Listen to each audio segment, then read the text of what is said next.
people thinks English language learn is hard. This people is wrong and tell lie because one language also not easy. How much is English language? If you would like learn English and speak English, remain with me. There is, there are. دا د انګلیش په ګرامر کې څه رول لري، څه قانون لري. دا به موږ چېرته استعمالوو، په کوم ځای کې به راوړو، او دا به موږ ته څه راکوي په یوه جمله کې.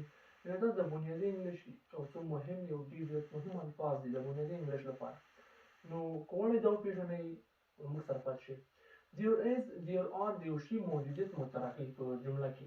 یعنې موږ ته په جمله کې یا په روزمره ژوند کې د یو څه موجودیت راښيي. پښتو کې موږ وایو که نه چې موږ په دوکان کې یو، هغوی په دوکان کې دي.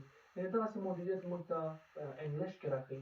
دا د انګلیش بنیاد پورې تړاو لري. یعنې دا ډېر زیات ضروري الفاظ دي. There is, there are د یو شي یا یو شخص. پته نشته چې مهم نه ده چې شخص وي، مرد وي او یا هم یو څیز وي. د دې دواړو لپاره یې کارولی شو. There is, there are د یو شي یا یو شخص موجودیت موږ ته په جمله کې راښيي. There is د مفرد لپاره، د یو څیز لپاره، او there are د ډېرو شیانو لپاره استعمالوي. نو موږ وایو چې یو مرد دوکان کې ده، او موږ وایو چې نن ډېر سړي په دوکان کې دي، ډېر هلکان په دوکان کې دي. نو موږ به there are راوړو. دا څو اگزامپل سنټنس در کومه، مثالونه در کومه چې د هغه سره تاسو پوه شئ. There is a book in the table. کتاب په میز کې ده، یعنې کتاب په میز کې ده. There is a book in the table. کتاب په میز کې ده. کتاب په میز کې ده. موږ ته د کتاب موجودیت راوښودل، کتاب چېرته ده. بل اگزامپل سنټنس.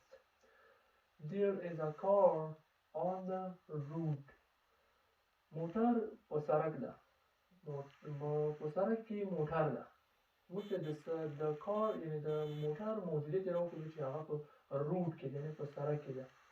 There is car on the road.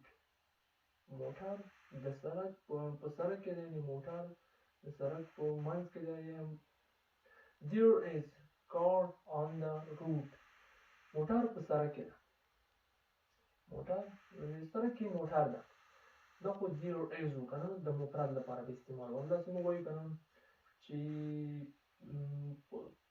کتاب په کوټه کې ده، یعنې په روم کې کتاب ده. There is a book on the room. There is a book in the room. کتاب په کوټه کې ده. همداسې there are. there are هم د موجودیت ښودلو لپاره استعمالېږي. تاسو اگزامپل سنټنس در کومه چې پوه شئ. There are pens in the bag. قلمونه په باکسه کې دي، یعنې قلمونه په باکس کې دي. There are pens in the bag. قلمونه په باکسه کې دي. بل اگزامپل سنټنس. There are girls in the shop. نجونې په دوکان کې دي. د موجودیت موږ ته راوښوده که نه. There are girls in the shop. نجونې په دوکان کې دي. There are او there is په جمله کې موږ ته موجودیت راښيي د یو څیز د یو شي. د مفرد لپاره به there is راوړو، د جمع لپاره به there are راوړو. نو موږ امید کوو چې تاسو به دا زده کړي وي، او دا به د دې کارول به مو زده کړي وي. د یو شخص یو شي د موجودیت ښودلو لپاره به یې کاروو، او دې همدغه رولز دي چې د مفرد لپاره به there is راوړو، او د جمع لپاره به there are راوړو. نو دا زده کړئ او په روان انګلیش یعنې خپل انګلیش بنیاد سټرانګ کړئ، قوي کړئ.